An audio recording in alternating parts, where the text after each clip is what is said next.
Siapa yang menyangka jika tubuh yang terlihat sehat yang dimiliki oleh Rektor IPB Arif Satria ini bisa terpapar oleh COVID-19.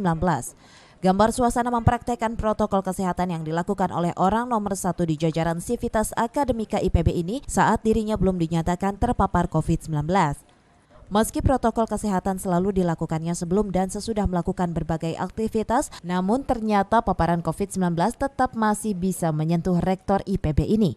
Dan akibat kondisinya telah dinyatakan terpapar COVID-19, Rektor IPB ini pun kini terpaksa harus melakukan isolasi mandiri di rumahnya di kawasan Sentul, Kabupaten Bogor, meskipun kondisi kesehatannya masih baik-baik saja. Assalamualaikum warahmatullahi wabarakatuh. Apa kabar semuanya?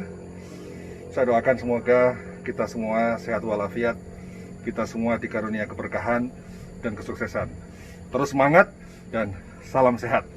Assalamualaikum warahmatullahi wabarakatuh.